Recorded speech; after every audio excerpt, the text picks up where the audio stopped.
Assalamualaikum warahmatullahi wabarakatuh. Kali ini akan mempresentasikan materi yang berjudul Pengelolaan Pinjaman Hutang Negara dari mata kuliah Analisis Keuangan Negara yang diampu oleh Ibu Yulia Maris Herdianti, SEME.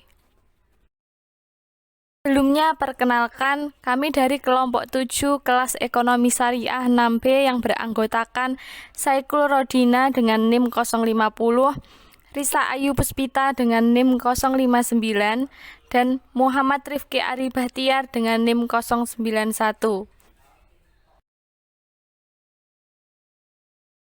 Saya Saikul Rodina dengan NIM 050 akan menjelaskan materi yang berjudul Macam dan Ciri Utang Negara. Macam hutang negara terdapat 4 macam. Yang pertama ada hutang dengan jaminan dan tanpa jaminan. Hutang dengan jaminan yang biasa disebut dengan reproductive debt, yang artinya adalah utang yang dijamin seluruhnya dengan kekayaan negara yang berhutang atas dasar nilai yang sama besarnya.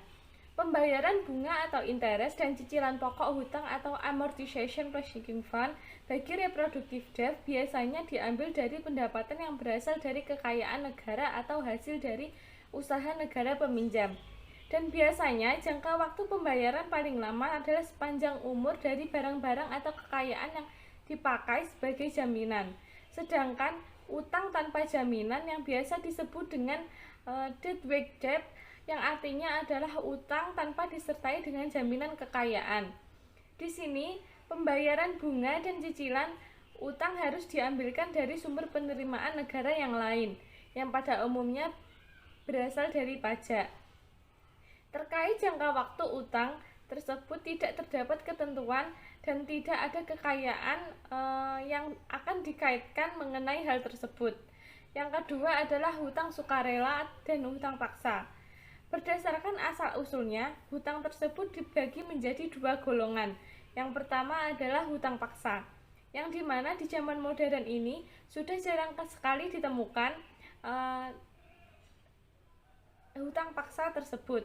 Dalam golongan ini pun juga terdapat dampak dari segi negatif maupun positif. Positifnya dari adanya hutang paksa dikarenakan pengumpulan yang dapat dipaksakan, maka jumlah dari dana yang terkumpul maka akan lebih memuaskan. Selanjutnya, sedangkan keuntungan dari adanya hutang sukarela adalah bila dibandingkan dengan hutang paksa adalah bahwa para pemberi hutang bebas menyerahkan dananya tergantung pada kemauan mereka sendiri. Namun jumlah yang akan terkumpulkan biasanya tidak akan begitu besar bila dibandingkan dengan hutang paksa.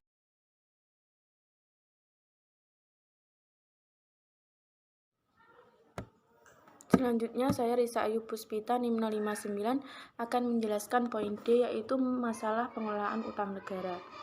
Jika berbicara mengenai kebijakan fiskal negara, biasanya berhubungan dengan masalah penerimaan negara, pengeluaran negara, utang negara, beserta pengelolaannya. Ketika suatu negara memerlukan kapital dari luar negeri dan kemudian dapat memperolehnya melalui utang-utang luar negeri, maka masalahnya tidaklah berhenti sampai di situ saja, tetapi harus dipikirkan lebih lanjut mengenai mengelola utang yang telah diterima itu.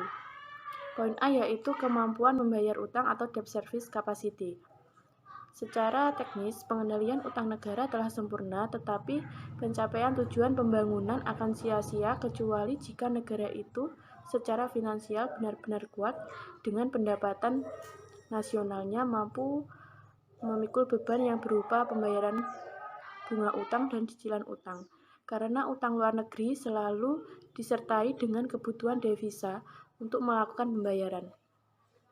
Pembayaran kembali utang beserta bunganya merupakan pengeluaran devisa yang utama bagi banyak negara yang sedang berkembang. Terdapat 2 indikator utama mengenai utang. Apabila kita mengukur kapasitas suatu negara guna melakukan pembayaran dalam valuta asing, alat pengukur yang dipakai adalah debt service ratio, yaitu jumlah pembayaran bunga dan cicilan pokok utang jangka panjang dibagi dengan hasil ekspor barang dan jasa. Namun makna dari indikator tersebut tidak mudah dimengerti. Sebab ada negara yang mempunyai sedikit kesulitan dengan rasio setinggi 40% atau lebih. Tetapi ada juga negara yang justru mengalami kesulitan yang cukup berat walaupun debt service rasionya hanya kurang dari 10%.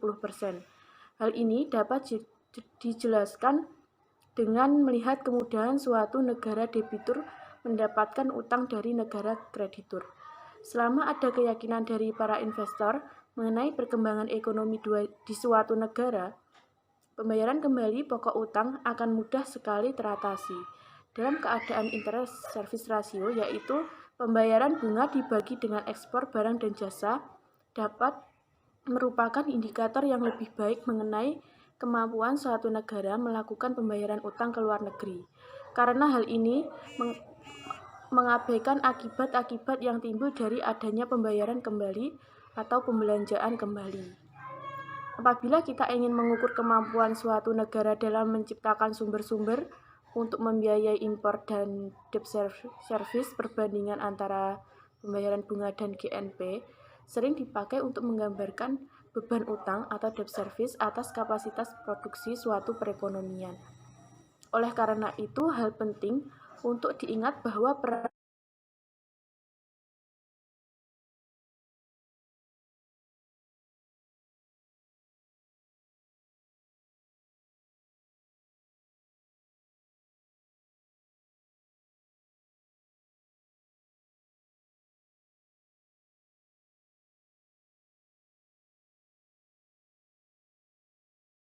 Selanjutnya, poin E, utang luar negeri untuk pembangunan ekonomi. Peranan utang negara dalam pembangunan ekonomi semakin meningkat apabila penerimaan negara yang berasal dari sumber-sumber terlalu kecil untuk menutup pengeluaran negara atau karena terlalu kecilnya dana tabungan yang tersedia untuk investasi. Tabungan di negara-negara yang sedang berkembang umumnya rendah karena adanya lingkaran setan di negara-negara tersebut. Karena adanya low level equilibrium trap di negara-negara yang sedang berkembang, juga karena adanya vicious circle, maka baik tabungan maupun dasar pajak juga rendah, sehingga penerimaan negara juga rendah. Dengan rendahnya dana tabungan yang ada dalam masyarakat, maka pembangunan tidak dapat dipercayakan kepada kemampuan swasta, sehingga negara terpaksa lebih aktif dalam mengusahakan berhasilnya pembangunan ekonomi di negara-negara tersebut. Negara-negara yang sedang berkembang sangat aktif apabila usaha mengejar ketinggalan terhadap negara-negara maju. Oleh karena itu, kegiatan-kegiatan negara semakin meningkat dengan berbagai program dan proyek pembangunan sehingga jelas bahwa pengeluarannya juga meningkat, yang berupa impor bahan dasar maupun barang-barang kapital, termasuk pengetahuan teknik dan ahli-ahlinya. Supaya dapat mengimpor barang-barang tersebut, negara-negara yang sedang berkembang harus memiliki devisa yang sangat cukup banyak. Alasan mengapa barang-barang primer memberikan penerimaan devisa yang rendah adalah karena rendahnya elastisitas permintaan, ketidakstabilan harga, memburuknya nilai tukar, penggunaan barang-barang sintetis dan barang-barang substitusi, dan tarif dan kuota. Yang kedua, pemilihan antara utang dalam negeri dan utang luar negeri. Pemilihan tersebut memerlukan beberapa pertimbangan berhubungan dengan sifat-sifat utang seperti pada masa penerimaan utang. Apabila utang itu diterima dari luar negeri, maka berarti pengeluaran-pengeluaran negara itu dibelanjakan dengan tabungan negara lain. Dan ini merupakan tambahan dana kapital yang tersedia. Aliran dana ini jelas tidak akan mengurangi jumlah dana yang ada di tangan swasta. Sebaliknya, justru aliran dana itu akan memperbesar jumlah dana kapital yang tersedia bagi pembangunan ekonomi negara debitur tersebut. Dengan demikian, maka pendapatan sektor swasta masih akan meningkat pada waktu-waktu berikutnya. Apabila dana utang itu berupa utang dalam negeri, maka jumlah dana yang tersedia pada tangan swasta akan berkurang sebesar jumlah pinjaman kepada pemerintah. Sebagai akibatnya, pendapatan sektor swasta pada masa-masa berikutnya akan menjadi lebih rendah karena semakin rendahnya tingkat investasi mereka yang mungkin tidak akan terlalu cepat apabila rate of return dari investasi swasta itu masih tetap tinggi atau justru meningkat. Selanjutnya, pada masa pembayaran kembali utang. Utang yang berasal dari luar negeri disertai beban yang ditunjukkan oleh pembayaran bunga dari pembayaran cicilan utang yang dipikul oleh generasi di masa mendatang. Generasi yang akan datang akan dipungut pajak untuk membayar utang yang dibuat pada masa sekarang. Sedangkan pembayaran bunga dan cicilan utang dari dalam negeri hanya berupa pemindahan dana dari satu kelompok orang kepada kelompok orang yang lain di negara yang sama, sehingga generasi yang akan datang tidak akan seluruhnya memikul beban utang itu. Sebagian dari generasi yang akan datang akan menerima pengembalian pokok utang dan bunga utang. Tetapi juga ada sebagian dari generasi tersebut yang harus dibebani pajak untuk melakukan pembayaran itu. Jadi, apabila utang itu berupa utang dalam negeri, maka secara keseluruhan pembayaran utang itu tidak akan menurunkan kesejahteraan masyarakat keseluruhannya, karena merupakan suatu transfer dari satu kelompok orang kepada kelompok yang lain. Selanjutnya, yaitu kapasitas meningkatkan pendapatan nasional. Pengeluaran negara hendaknya dapat menghasilkan barang dan jasa yang maksimum tanpa memperhatikan asal dari utang itu. Tetapi apabila kapasitas sektor negara untuk menghasilkan barang dan jasa itu lebih tinggi daripada kapasitas sektor swasta, maka lebih baik untuk menggunakan utang dalam negeri. Karena bagaimanapun juga pendapatan nasional akan meningkatkan pada saat setelah terjadinya utang dan hanya ada sedikit penurunan pendapatan pada saat terjadinya pembayaran kembali utang. Tetapi dengan utang luar negeri yang akan terjadi, pendapatan nasional akan meningkat pada saat utang itu diinvestasikan. Tetapi pada saat pembayaran kembali utang, akan terlihat adanya suatu pemindahan pendapatan dari negara tersebut ke luar negeri. Sehingga di samping terdapat perpindahan dana, pendapatan nasional juga akan menurun karena adanya pajak sebagai sumber dana untuk pembayaran utang. Selanjutnya, tersedianya dana dari utang dalam negeri. Sebagian besar negara yang berkembang tetap meminjam dari luar negeri karena di negara-negara tersebut dana kapital tidak ada dan kalaupun ada hanya sedikit jumlahnya. Di samping itu, utang luar negeri telah terbukti selalu lebih menguntungkan daripada utang dalam negeri. Poin C yaitu utang luar negeri dan inflasi. Menurut beberapa teori, utang dalam negeri merupakan salah satu alat untuk menanggulangi inflasi karena menyerap uang yang beredar dalam masyarakat. Jadi utang merupakan suatu alat anti-inflasi yang dapat mengurangi tenaga beli baik swasta maupun negara. Dalam masa inflasi, tenaga beli uang selalu menurun dan kepercayaan masyarakat terhadap uang juga menurun. Oleh karena itu, pemerintah tidak akan dapat berhasil di dalam menjual obligasi negara karena nilai nominal dan suku bunga obligasi itu konstan, sehingga orang tidak tertarik untuk membeli surat obligasi utang luar negeri tersebut. Selanjutnya yaitu kapasitas untuk membiayai utang luar negeri Indonesia. Utang luar negeri memiliki beberapa rintangan atau batasan-batasan umum, yaitu mengenai kapasitas negara peminjam untuk membayar kembali utang dan bunganya di masa yang akan datang. Di negara yang sedang berkembang, oleh karena lambatnya pertumbuhan ekspor hasil produksi primer, penerimaan devisa dari hasil ekspor itu dipergunakan untuk mengimpor barang-barang yang perlu bagi pembangunan ekonominya, dan hanya jumlah tertentu yang dipakai untuk membayar kembali utang dan bunganya.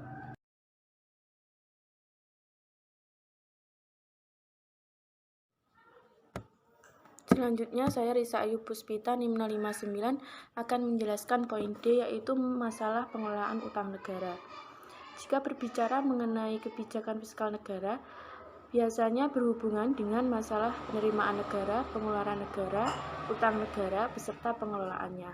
Ketika suatu negara memerlukan kapital dari luar negeri dan kemudian dapat memperolehnya melalui utang-utang luar negeri, maka masalahnya tidaklah berhenti sampai di situ saja, tetapi harus dipikirkan lebih lanjut mengenai mengelola utang yang telah diterima itu.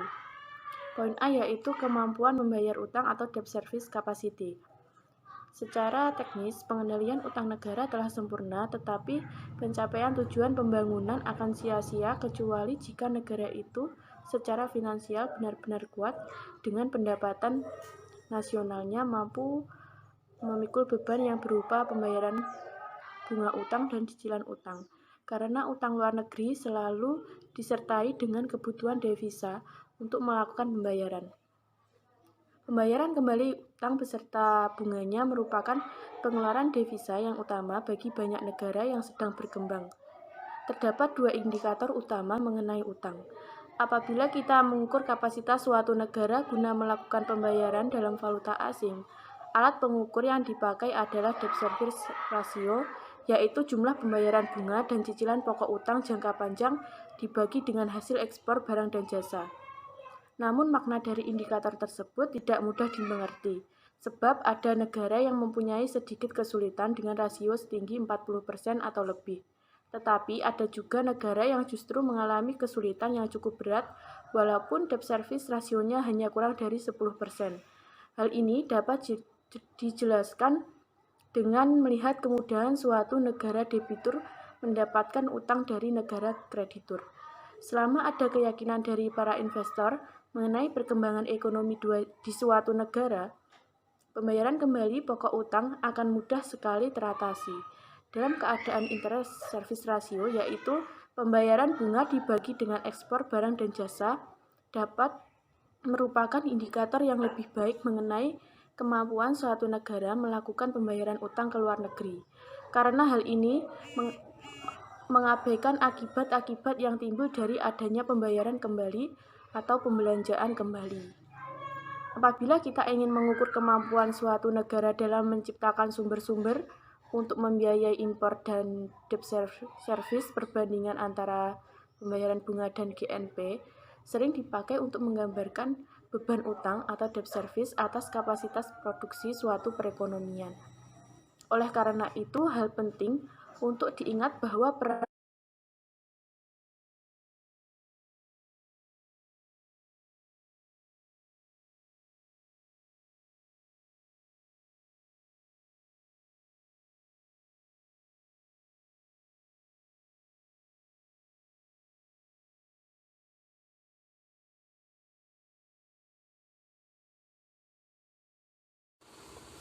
Perkenalkan, nama saya Muhammad Rifki Ari Bahtiar, NIM 091. Saya dari kelompok 7 akan mempresentasikan materi yang ke-7, yaitu terkait tentang posisi utang luar negeri Indonesia. Perkembangan utang negara Indonesia. Perkembangan utang negara terutama didorong oleh biaya bantuan likuiditas Bank Indonesia atau BLBI dan paket rekapitulasi perbankan yang menelan biaya pokok sebesar 650 triliun yang diaktualisasikan oleh negara dalam bentuk surat utang negara atau SUN. Kemudian surat utang dijadikan sebagai instrumen untuk mendanai APBN. Sehingga sekarang ini sumber pembiayaan defisit APBN berasal dari utang luar negeri dan hasil penjualan surat utang negara. Kemudian yang kedua yaitu utang luar negeri negara anggota ASEAN. Indonesia merupakan negara ASEAN yang dimana Indonesia merupakan negara peminjam terbesar dari beberapa negara ASEAN tersebut, dan pula memikul beban cicilan dan bunga utang yang terbesar pula. Sebaliknya dari negara Singapura merupakan negara yang utang luar negerinya paling sedikit atau paling kecil dan harus memikul cicilan dan bunga utang yang terkecil pula.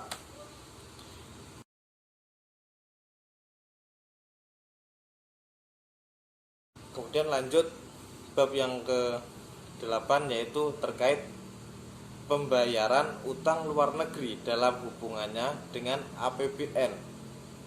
Pembayaran cicilan utang beserta bunga atas utang luar negeri merupakan beban APBN atau anggaran pendapatan dan belanja negara yang semakin memberatkan pada tahun-tahun fiskal mendatang karena semakin besarnya sejumlah uang atau sejumlah utang luar negeri setiap tahunnya dan makin berakumulasi. Berikut utang negara Indonesia pada pelita yang pertama, yaitu Indonesia mempergunakan bantuan luar negeri sebesar 7,8 miliar US dollar, dan pelita yang kedua sebesar 3,32 triliun, sehingga pada pelita yang kedua ini naik sebesar 9,79 triliun. Dan pada pelita yang ketiga, yaitu pelita ketiga itu Indonesia memulai cicilan atau memulai pembayaran bunga serta utang luar negerinya tersebut.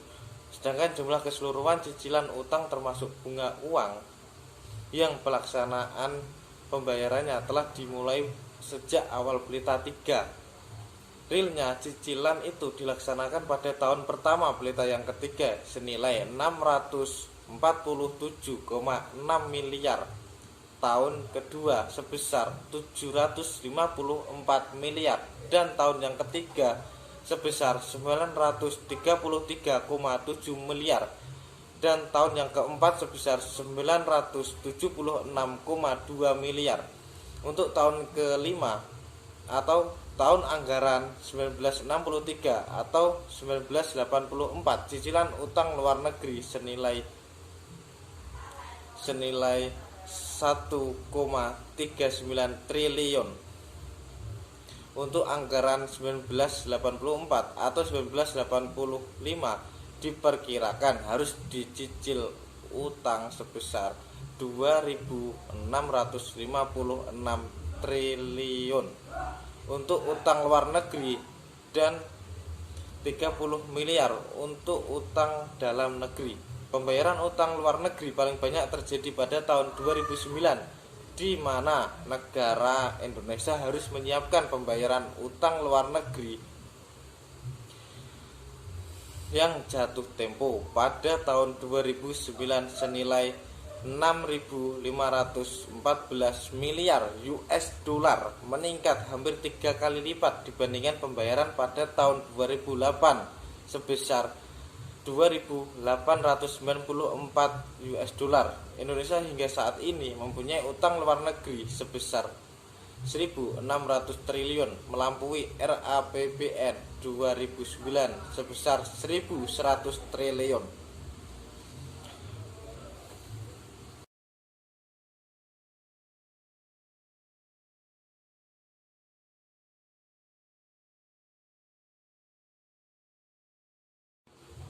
Kemudian lanjut ke review jurnal, yaitu jurnal yang kami dari kelompok kami pilih, yaitu jurnal yang berjudul Analisis Kebijakan Pengelolaan Utang Negara, Manajemen Utang Pemerintah dan Permasalahannya.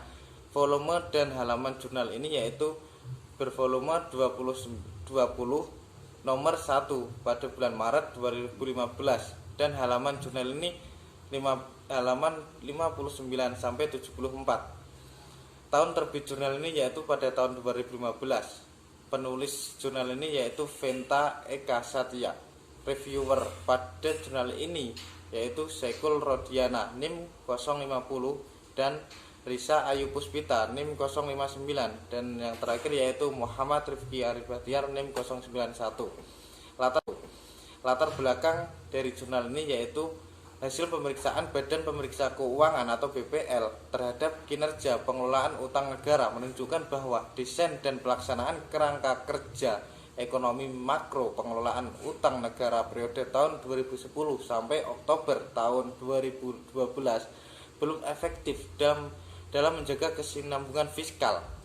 Belum adanya dasar hukum pengelolaan kewajiban kinerjanya, serta belum seluruh unsur-unsur kesinambungan fiskal dipertimbangkan dalam penyusunan anggaran pendapatan dan belanja negara atau APBN.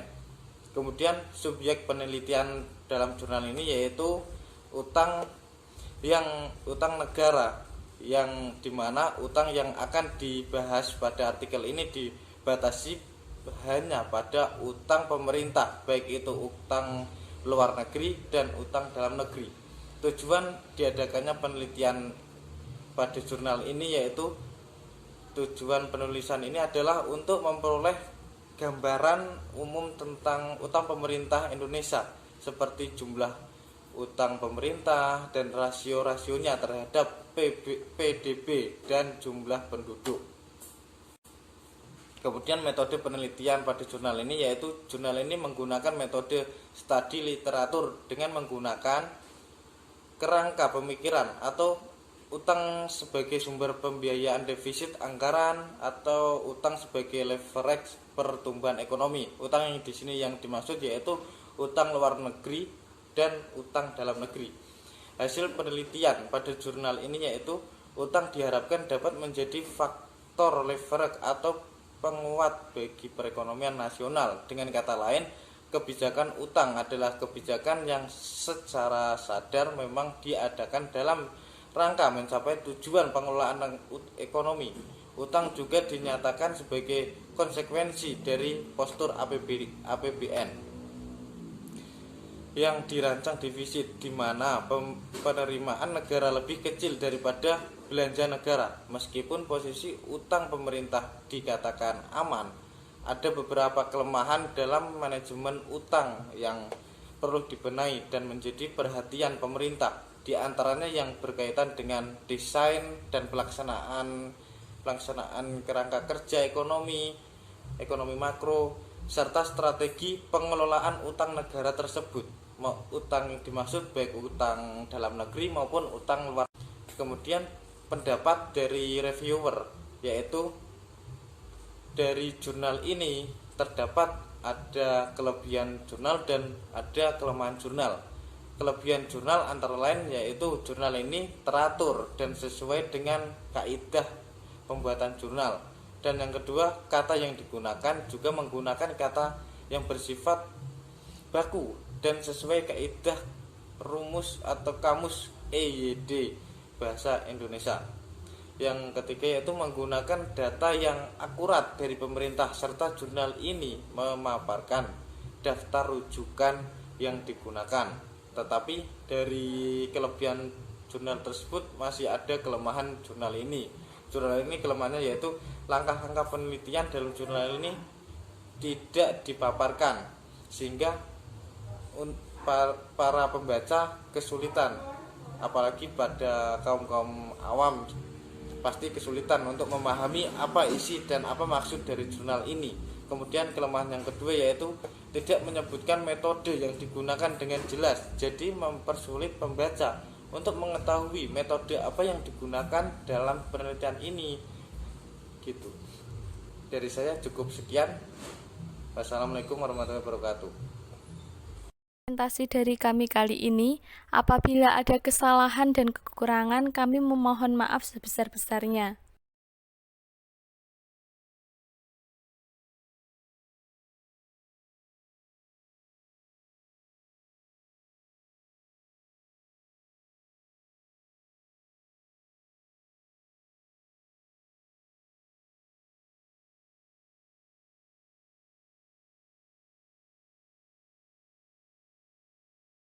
Wassalamualaikum warahmatullahi wabarakatuh.